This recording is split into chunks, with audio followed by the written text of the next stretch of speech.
عزیز السلام علیکم و رحمت الله و برکاته. خدا کنه که جور و صحتمند سرحال باشیم.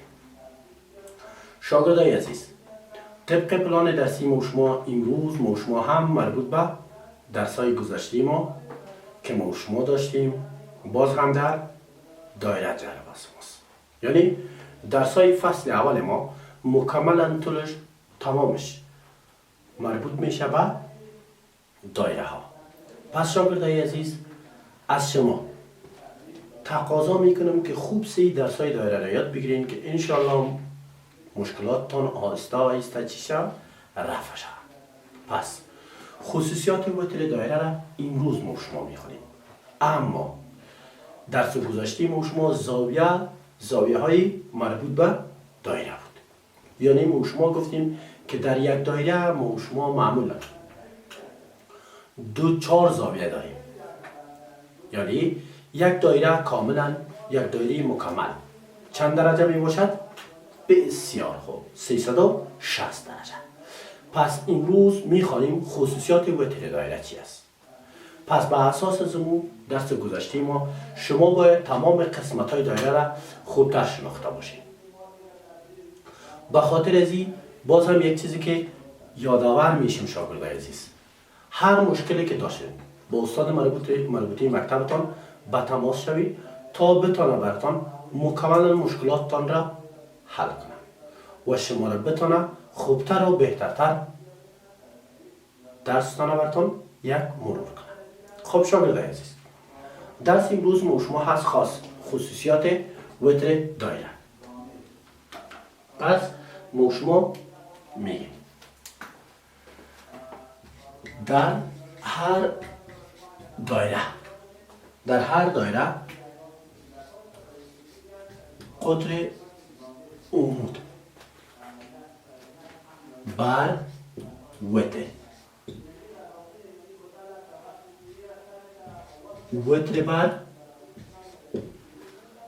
بر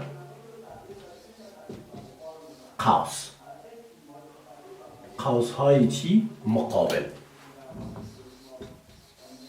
قوس های مقابل آنها را چی میکنن؟ تصنیف میکنن.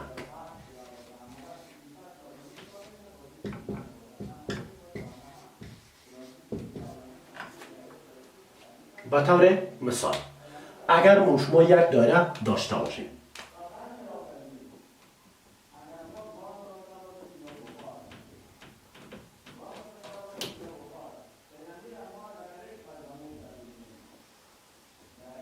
یک دایره داریم. در این دایره ما یک قطر عمودی موجود است. چی است؟ قطر عمودی موجود است. این قطر عمودی ماست. درست است؟ هرگاه ما در این خصوصیات ما شما دو شعاع داشته باشیم،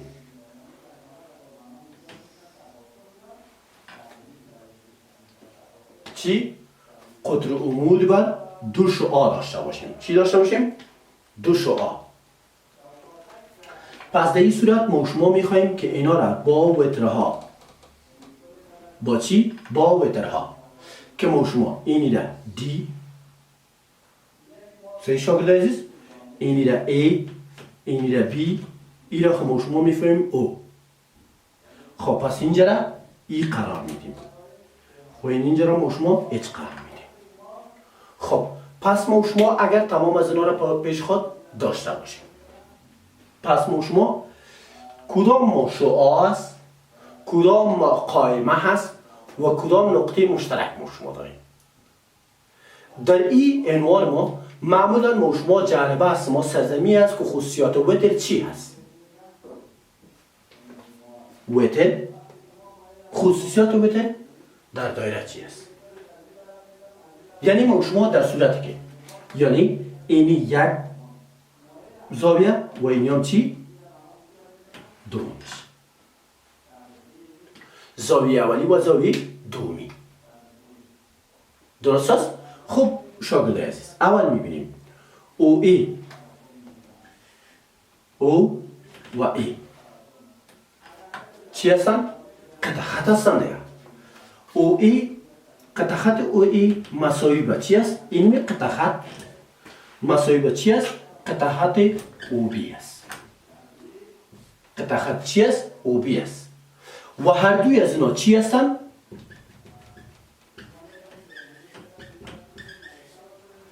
چی هستن شاگردای عزیز؟ شعاع دایره هستن. پس آمدیم H1 که نیست و H2 اینی است. چون چی میگیم؟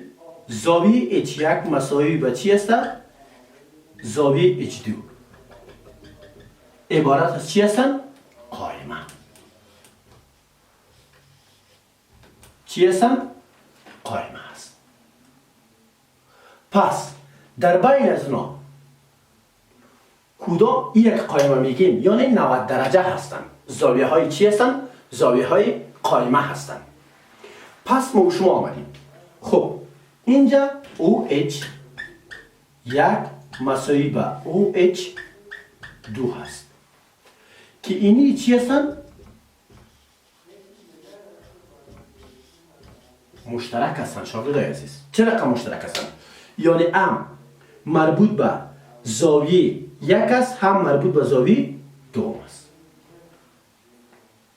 درست شد؟ هم مربوط به زاویه اول است هم مربوط به زاویه دوم است. پس این چی هستن؟ مشترک هستن. پس در این صورت ما شما میگیم خیر AOH AOH AOH یعنی مثلث AOH مساوی است به OHB. چی هستن با هم دیگر؟ مساوی هستن. چی هستن؟ مساوی هستن. با هم دیگر در تویشان چی هستن؟ مساوی هستن. خب شاگردای عزیز مثال اول کتابتان یعنی مثال پایین تر از این تعریفات که ما شما دادیم پایین تر از این یک مثال به شما داده که گفته دایره C پاک میکنیم این قسمت کلشه.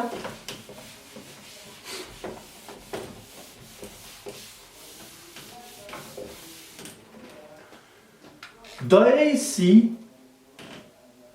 او و 26 است. اون نقطه مرکزی ما چند است؟ 26 است. داده شده است. اگر فاصله عمودی وتر مساوی به چند باشه؟ 10 باشه. 10 واحد چی است؟ وتر ای بی مرکز دایره 10 باشه. چی باشه؟ 10 باشه. واحد را به طول اون دریافت کنیم. پس این ما شما از چی پیدا کرده میتونیم شاگردای عزیز؟ خوب متوجه باشین. اول ما براتون شکل زیره میکشم.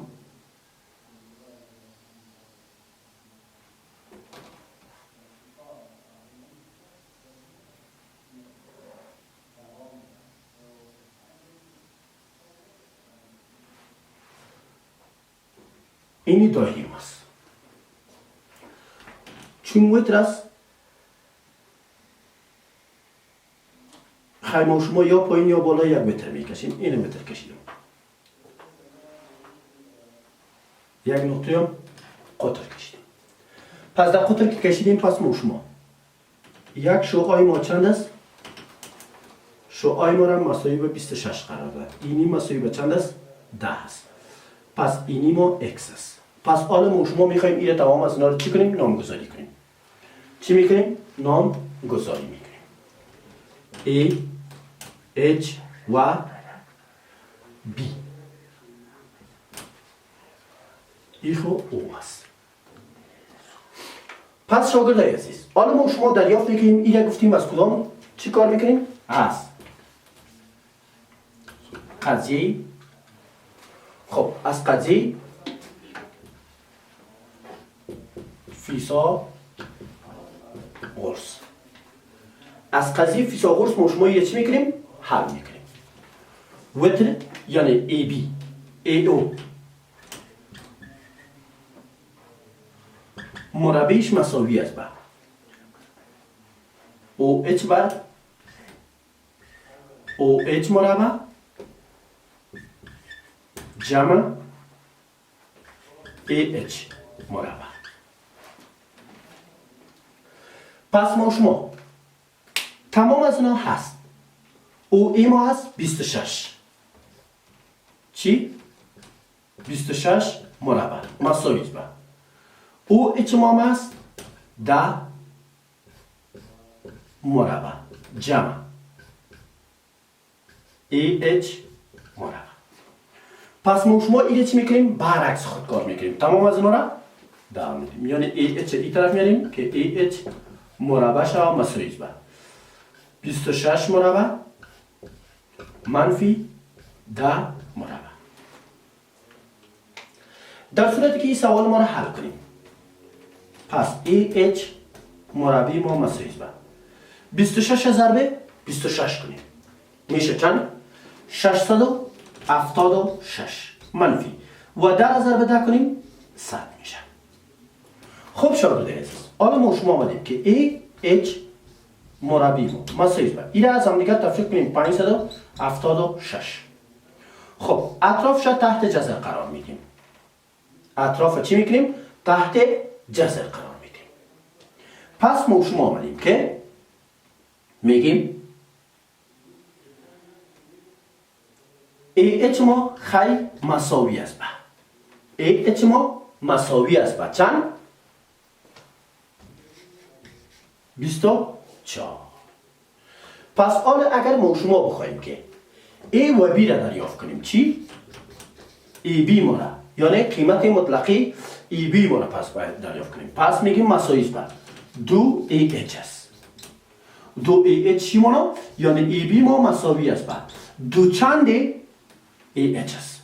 پس 2 را ضرب 24 میکنیم. پس AB ما مساوی است به 48 است. خب شاگرد عزیز، این بود درس مکمل امروز ما. خدا کنه که درس خوبتر و بهترتر یاد گرفته باشیم. با امید موفقیت های هرچی بیشترتان